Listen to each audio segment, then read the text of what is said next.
Scotland.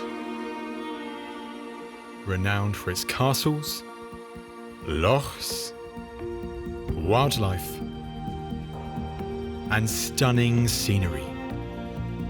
It's also a country that boasts a rich and proud history, from Mary Queen of Scots to the Battle of Culloden. But for me, as an ancient historian, what's even more fascinating is when you go further back in time, beyond Scotland's written history, when you delve into this land's prehistoric past and the many mysteries still surrounding it. In this episode, I'm going to investigate Scotland's enigmatic Iron Age prehistoric towers, the Brochs. I'll be visiting remains across Scotland, in some truly spectacular places, discovering their potential defensive purpose and the incredible story behind Britain's most informative Broch site. So this just gives us a fantastic insight into some of the craft processes that we so rarely see. And I'll even be taking part in the building of one of them. Join me as we explore the extraordinary, enigmatic world of prehistoric Scotland.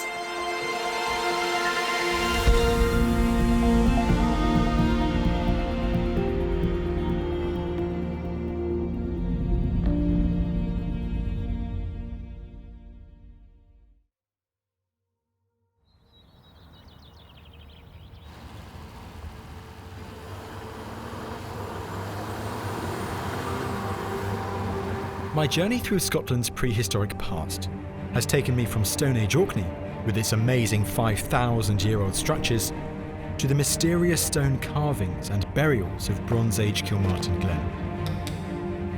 Now I'm heading to the Western Highlands to begin my exploration of Scotland's Iron Age and the extraordinary buildings it has left behind. The Iron Age in Scotland lasted for roughly 1,000 years, beginning in around 800 BC, when iron started to replace bronze as the metal of choice. And this is one of the Iron Age's most mysterious legacies. It's called a broch. 2,500 years ago, brochs like this could be found all across northern Scotland. But first and foremost, what is a broch? A broch is a circular drystone tower. It's a roundhouse. And this is Duntell at Glenelg. I can see a beautiful landscape in front of me, stretching down rolling hills towards the coast. Situated right here is one of the most impressive brochs still standing in Scotland. At some places, still reaching a height of around 10 metres.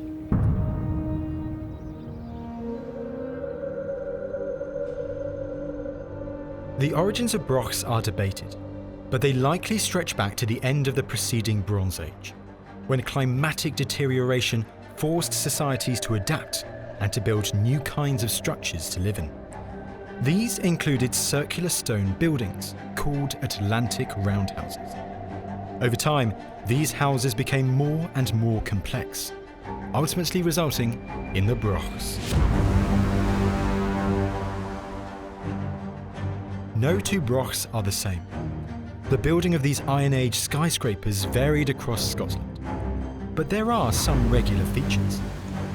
The bottom of the broch wall has an iconic receding slope, or batter, but further up, it becomes vertical. The wall itself is made of drystone, stones placed together without mortar. And above the entranceway, you have a large slab of stone called the lintel stone. The people who built this broch were remarkable Iron Age stonemasons.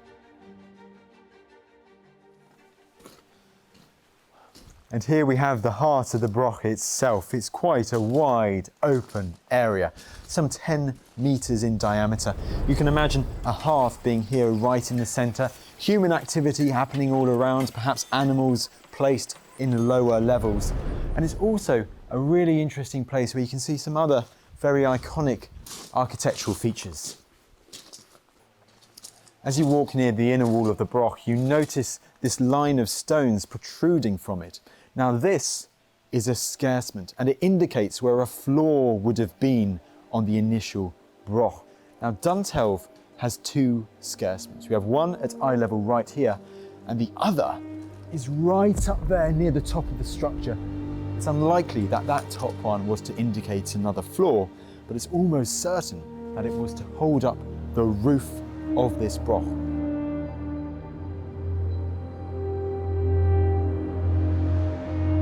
Most Brochs have an outer and an inner wall, and the Iron Age people were sure to make the most out of the hollow space this created. This was where they placed stairs to access different levels of the Broch, the multi-storey mansions of prehistoric Scotland. And it was also where they created small rooms called galleries, each room separated by a large slab of stone. Why so many Brochs were built with this characteristic hollow wall is probably to do with weight distribution, to improve the stability of the structure.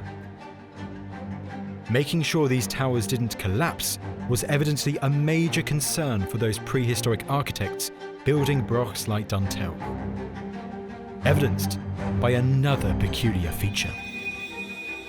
If you have a look at the interior of this Broch, you see two hollowed out sections, one above the entranceway itself and another slightly to the right, starting about a third of the way up the Broch.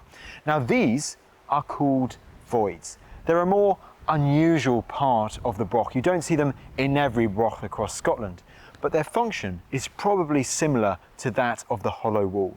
It's to do with weight distribution, for improving stability, for taking less weight off individual drystones, and therefore ensuring that these ancient towers stayed upright.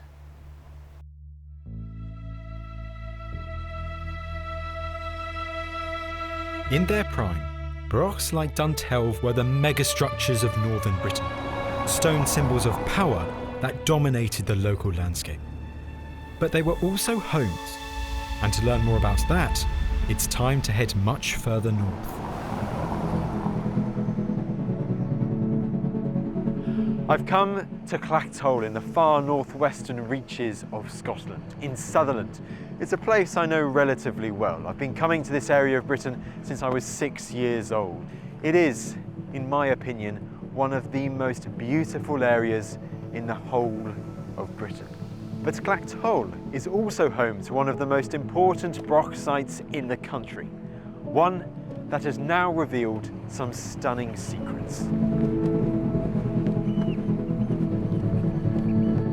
Precariously positioned on top of very uneven bedrock right by the coast, Clachtoll Broch's location is astonishing. And in 2017, a team of archaeologists led an excavation of this Broch, working closely with the local community heritage group Historic Asint. I'm meeting Gordon Slight to find out more. Gordon, talk to me about what this whole area of the Broch looks like when excavations began back in 2017. There was rubble right up to within inches of the top of the wall. Wow. Right the way down here. You could come into the entrance from the outside, but you then hit a wall of rubble. It was completely chock-a-block full. So we removed everything, and then we came down on a layer of very, very charcoal-rich, loose deposits. Sandy, lots of fragmented stone, but all these signs of burning. As Gordon and his team uncovered more of the Broch, it soon became apparent that this structure had met a devastating, fiery end. We've no idea what caused that fire. It could just have been an accidental fire. Everything began to burn very, very quickly. You're in something rather like a chimney. Once you have set fire to your timber structures inside, which have been really dry, we did some experiments with creating platforms of a few meters above the ground and then putting a small fire underneath to see how long it would take for them to burn down. And it took between 7 and 9 minutes. Wow, so really quick. It's absolutely extraordinary. I hesitate to call it the Pompeii of Brochs, but it does, you can kind of understand, can't you? It kind of gives you that snapshot into the final moments of this Broch. And is that why it's so significant, and excavating this Broch, is that it does give us this real interesting insight into life in one of these prehistoric towers. Yes, I mean, with most other Broch excavations, what you come down on when you get to the occupation layers, and what we expected to come down on, was 200 to 300 years worth of material all muddled up. Instead of which we came down on 50 years worth, and so we got this sudden picture of the whole of the interior at one phase in its life, and that is more or less unique on any excavation site of this age, and certainly on Broch site. What this picture of the interior revealed was that before it burned down, Clachtoll Broch had an agricultural purpose. This was an Iron Age farmhouse. Here we have the knocking stone. It is a large beach boulder that has had a hollow carved into it, and you put your unprocessed grain into there and bash it with a large stick or stone to break the husks. You then take it out and transfer it to a quernstone to actually then create your flour. We had lots and lots of farming tools, sickles, scythes, adzes. It was impossible to identify what most of them were. It was just a mass of rusty iron, and we were very surprised to find it, because given the fact that it's had the sea breaking over it for 2,000 years, we didn't expect to find any iron at all. But it's come out as quite an interesting collection. I think it's 40 separate implements that we've discovered eventually. It's amazing to think that this huge tower, its function, as you say, could have been one associated largely with agriculture. Yeah, there were the remains of a dead sheep in there, and it was an Iron Age sheep, we think, rather than a more recent one. So that was all, again, part and parcel of the farming side of it.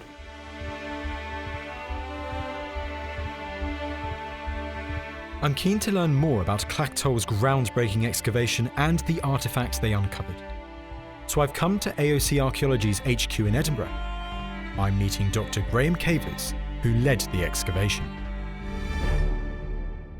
So Graham, what are we looking at here? So what we have here is a 3D laser scan of the site.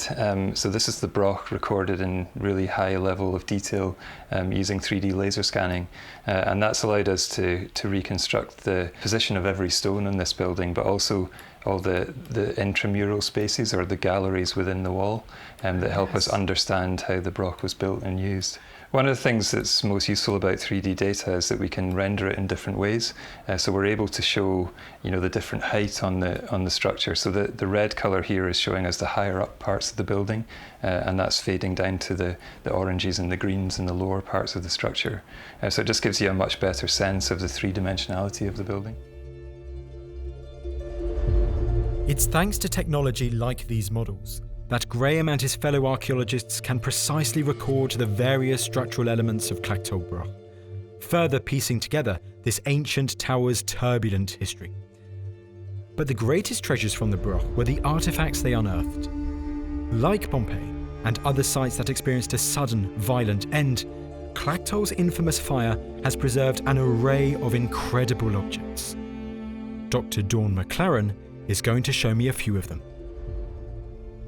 Dawn, what are these round stone bowl-shaped objects we've got here? So these objects here are what we think are steatite lamps. They've been made from a type of quite soft, talc-rich stone, which is easy to carve, but it's also very good at withstanding a lot of heat. So they make perfect containers for holding oils or fats that could be burnt to provide lighting. The fact that we've got burning inside, we've got sooting around the edges, and we actually got some residue analysis to help us understand what kind of fuels they were using.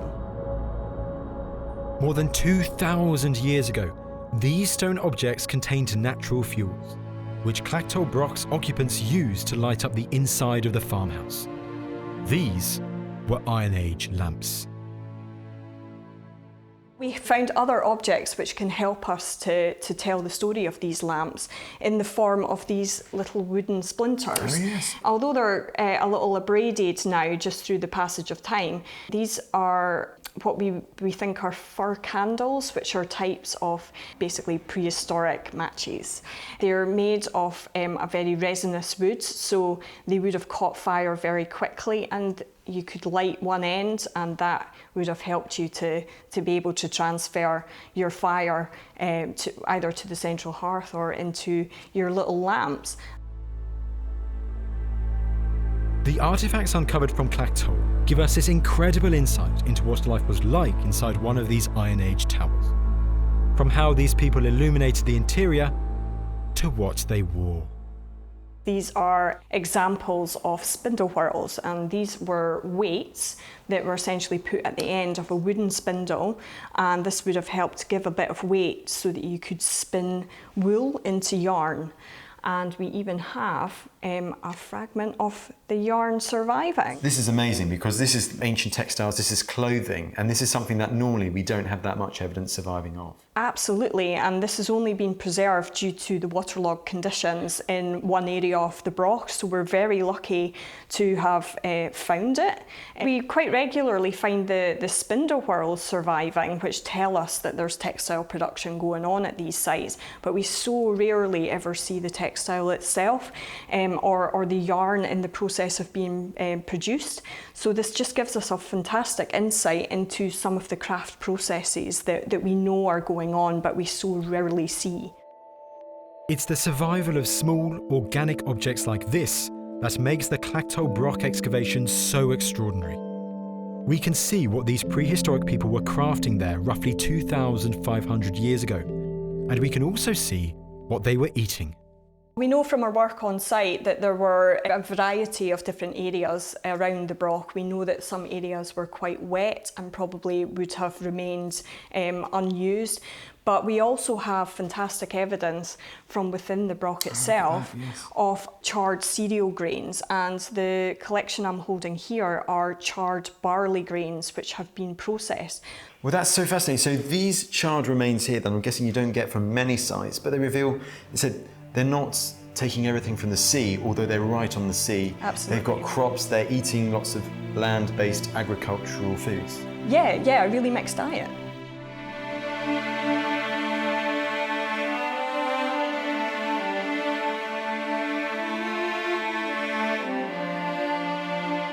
It's astonishing how an infamous destructive end to this Broch has resulted in so much remarkable archaeology being preserved, giving us this rare insight into what life was like in an Iron Age tower like this more than 2,000 years ago.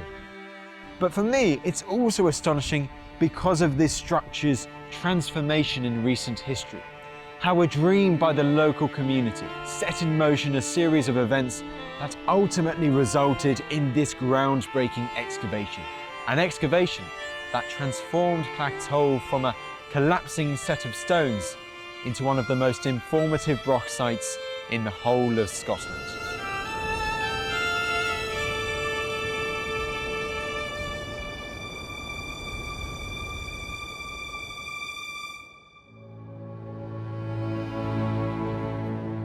From Clachtoll, I'm heading east, driving through some of the most beautiful scenery in Britain en route to my next destination.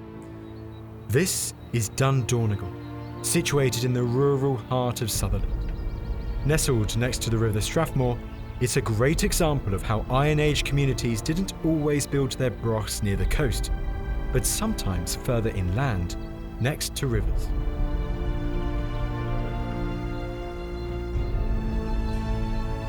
In its prime, more than 2,000 years ago, this megastructure would have dominated the surrounding valley, an Iron Age symbol of power and authority. But Dundonegall is only a taste of what's to come, as we continue east along Britain's north coast. And it's not long before you enter an area of Scotland that is renowned as the beating heart of Brochs.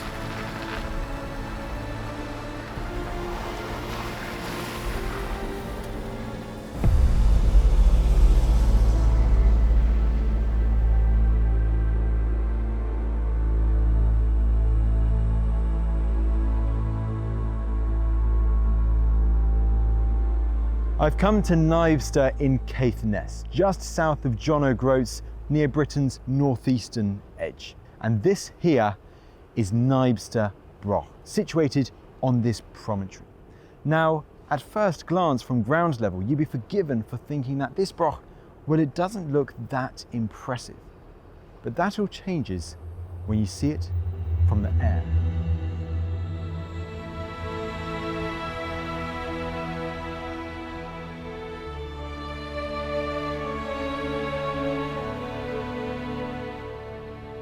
Caithness has the largest concentration of Brochs in the whole of Scotland. To tell the story of the Brochs, you have to understand the important role that Caithness played in it.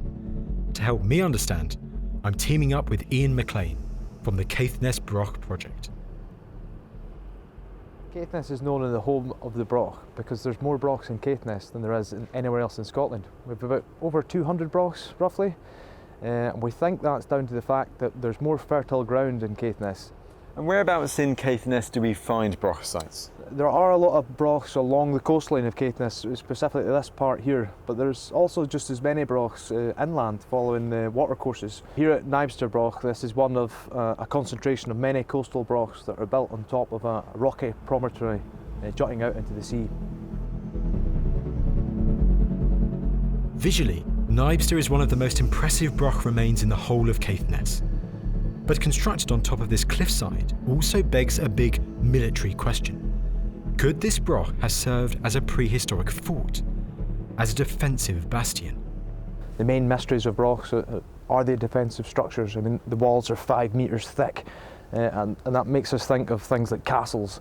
But I suppose the position that the Brochs are built in, why would a community choose to build a structure on a peninsula jutting out into the sea with a great defensive wall across the front of it? So there has to be a defensive aspect to that there, which begs the question, who are they defending from? I think they're defending from each other. What's likely going on here is there's a bit of a warrior raiding society happening. The communities are defending their wealth, which is probably cattle and or grain, from one another, and that was the need then to build their settlements in easily defendable locations. Now we've got the North Sea, the sea out there. Could there have been a potential threat from ancient sea raiders too?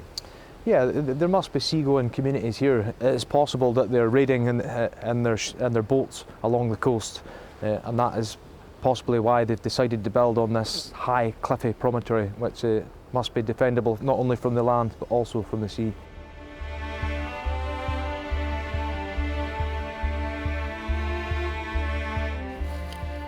It's fascinating, having now visited several Brochs across northern Scotland, to think about how much time and effort must have gone into building one of these monumental structures more than 2,000 years ago.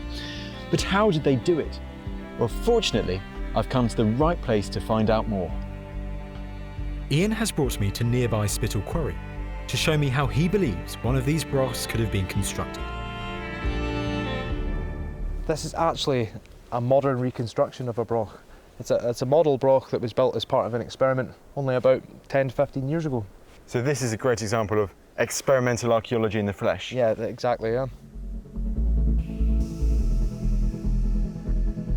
Alongside his boundless passion for Brochs, Ian is an expert drystone builder, and he's brought some tools that he believes these Iron Age people would have used to help them build these massive towers.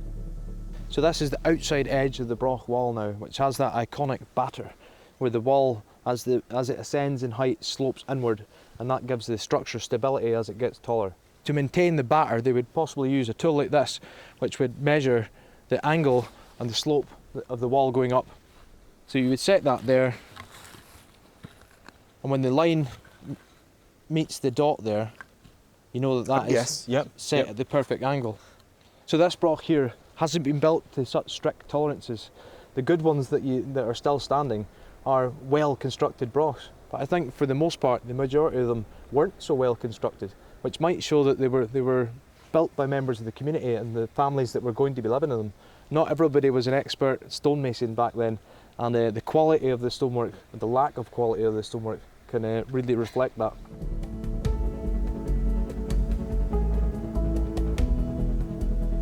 Taking me around this replica Broch, Ian continues explaining how he believes these Iron Age people went about building one of these structures. From how they kept the heavy stones level, to how they maintained the iconic circular radius of the interior. But what do we know about the stones themselves, the building blocks of the Broch? So this is the famous Caithness stone, which is splits into flat laminar pieces. Yes. So there's over 2,000 tonnes of stone went into the construction of a Broch. But I think they would have generally used field stone that was cleared from the site and then gathered up first before commencing construction. So at Caithness, like elsewhere in Scotland, the stone material being used to build these Brochs, it's local stone. Yeah, it's locally acquired stone. It's actually a sandstone that's gone through a metamorphic process to create this flat laminar pieces. It's quite brittle, that just so happen to be very easy to build with because they fit together quite easily. Right, so we've seen so many of these Brochs now. I'm dying to get hands on and to see how they were constructed. Let's do it.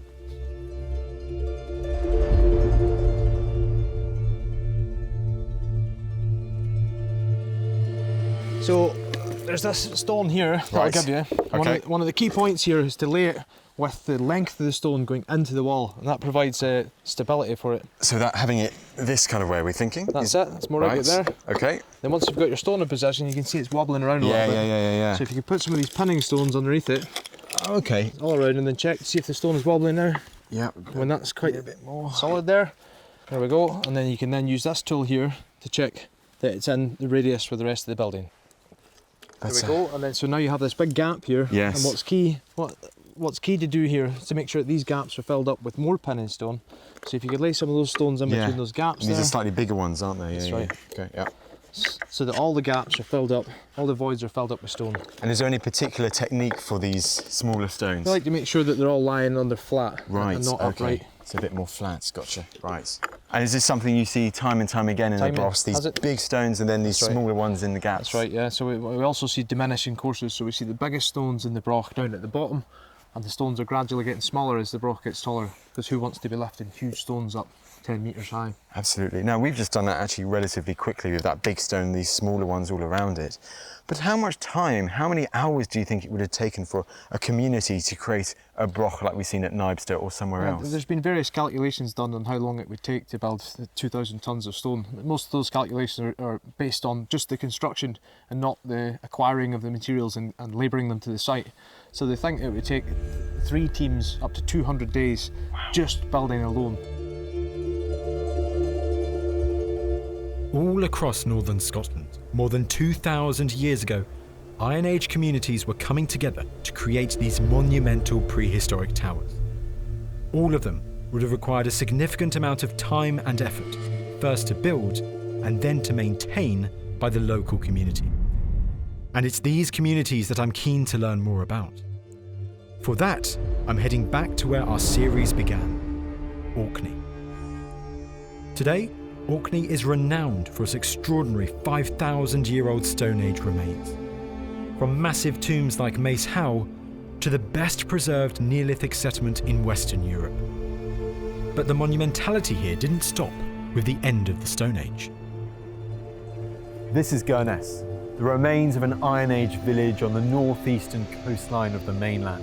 Now, some 2,500 years ago, Caithness was the centre of a large, complex Orcadian community. And towering over the landscape, right at its heart, was a Broch. Brochs rarely stood in isolation, but it's only from places like Caithness that you can really see this from the surviving archaeology. Orcadian Broch expert Dr. Martin Carruthers is here to explain how this structure fitted in with the local community. Martin, been to several Brochs already over this programme, but of all of these Brochs, I've never seen one full of so much stuff still here. Yes, Caithness is quite well famed for, I don't mean to be rude, but the litter of uprights and features that are in the interior. But of course that's really interesting for us in archaeological terms, because there's lots for us to get our teeth into. We've already looked at the close link Brochs had with agriculture during the Iron Age. But tucked away amidst the stone remains, Caithness has evidence for a much wider range of activities happening within this Broch. I don't know if you can see, it's quite in the shadow here, there's a nicely carved. Oh, A yes. deeply set elliptical or Slits. sub-oval shaped carving within the rock.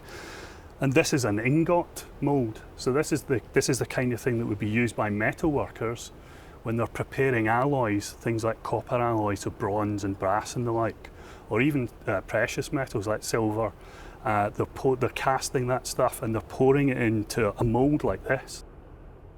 So it is indeed, it's an indicator of non-agriculturally related activities, craft activities certainly, but metalworking in this case. And maybe that is an indication of the centrality of that kind of activity to their social lives and their domestic lives within the building. It's an important activity and it's visible to the community almost just off of the main public area. This small object, still in situ, further affirms how Brochs had several purposes, from houses to granaries to smithies. But to understand Caithness fully, you need to understand its connection to the surrounding structures. Caithness was not just a broch, it was an entire Iron Age settlement. And this must have been a busy place. That village must have had dozens and dozens of people. Some estimates put that at 200 to 300 people resident within the village in its heyday here back in the Middle Iron Age. So how did those people relate to whoever was presumably living within the broch? And some archaeologists have seen that as in a hierarchical model, where the broch is the elite residence of a very high status and important family or group of individuals, with retainers or people of a lower social status resident within the houses, probably offering up agricultural services. And another model of it is that the villagers might hold the broch in common, almost a little bit like the hub of their community, where they might store produce in the upper stories and they might come in and plan for the agricultural cycle. And the consensus within archaeology generally has gone towards the hierarchical model. And it's so interesting, if the village is contemporary with the broch, a word that is often associated with the Iron Age, I know there are problems with it, but is the word tribe. Mm-hmm. So how can we imagine Caithness as a community? I can very well imagine that the amount of effort that's invested, the labour that's put into and the resources that's put into building these things means that everyone has a stake in them and in their success within this community. And this is effectively a walled community, so it feels like a sealed off community. Now in reality it must have had many interactions with neighbours, but at the same time I think the identity here is very much focused on the great house here. And I think there were a series of great houses across Orkney and beyond, and these communities would focus on these as effectively badges and totems of their identity. So very much these are the central places of the community life and of the identity of these groups. And yes, you could I think feasibly call them clans or tribes in that sense. During the Stone Age, Orkney had been this great centre of prehistoric Britain, with connections stretching across the British Isles and beyond. And this continued down into the Iron Age. Broch villages such as Caithness would have welcomed people venturing here from distant shores. In Orkney, we've been finding evidence for connections to Shetland. We found amber from the Baltic. We found a whole series of Roman items, Roman pottery, Roman metalwork and glassware as well, that are coming from the Roman province, which was to the south of us, of course, during the 1st, 2nd and 3rd centuries AD. So there are further flung connections. So although this is a community that is presenting itself as quite bounded, almost isolated through the boundaries of the community, nevertheless they're interacting with much, much further afield contacts through trade, exchange, relationships of one kind or another. So it's not too far to suggest that perhaps some 2,000 years ago, a trader, perhaps a Roman, someone who would have been to the Roman Empire, would have walked up this central street here with goods, with trade goods, something like that, and come to a broch like Caithness, come to a community like this. Yeah, I think that's very likely indeed, absolutely. We know the Romans are aware of these communities as far north as Orkney and beyond. We know that there are materials coming into these communities. There are probably also materials coming out of these areas and down into the province. You know, you could think of furs, you could think of textiles, hides, all sorts of things that might be of interest to the province. Certainly this two-way exchange. At the same time that Britain was coming under Roman control in the 1st century AD, up here in Orkney, broch villages like Caithness continued to thrive. And Caithness is just one of many remarkable Broch villages that dominated Orkney during the Iron Age. The size of these communities are unmatched anywhere else in Scotland. I think one of the factors in that is the incredibly good agricultural land here. They're producing large volumes of food, they're feasting heavily. Orkney is a rich place. It produces lots of food, it feeds lots of mouths. Lots of people can be sustained by that. These large communities then go on to have this powerful basis in the local area. It's absolutely astonishing to think, because sometimes we see the Neolithic as the golden age, but looking at structures like this and hearing about all the archaeology that's been uncovered and the connections they had, it almost seems that actually the prominence of Orkney remains for thousands of years post the Stone Age into the Iron Age at the time of Caithness. Yeah, and I think during the Iron Age, Orkney's no backwater. It's an amazingly powerful, energetic, creative and innovative place. And we shouldn't lose sight of that. When we excavate these old remains, we should remember these were dynamic places that had relationships much further afield and connections and understandings of a wider world.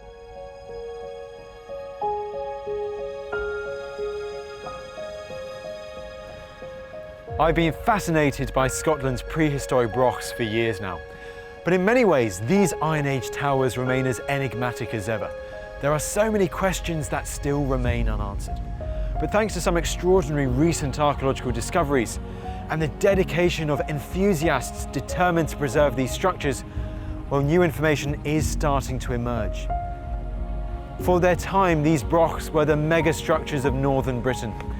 They were homes, they were symbols of power, they were centres of communities.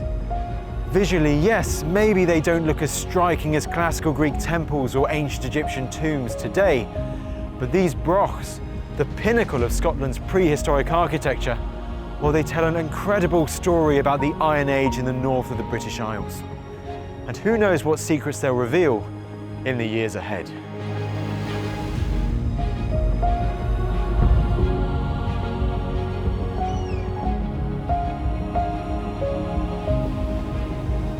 It's rather fitting that we end our journey where we started it, here on Orkney, a group of islands rich in prehistory, stretching from the Stone Age to the Iron Age. And what a journey it's been.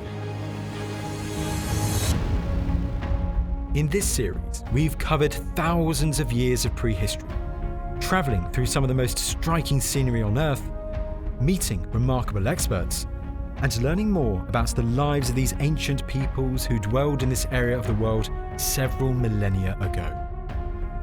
In the past, people underestimated the sophistication of these prehistoric societies, but no longer. Thanks to some breathtaking archaeological breakthroughs, both old and new, we're learning more about how these men and women lived thousands of years ago. Today, it's easy to be swept away by Scotland's rich recorded history. But for me at least, it's this land's mysterious prehistoric past that truly is the jewel in Scotland's crown.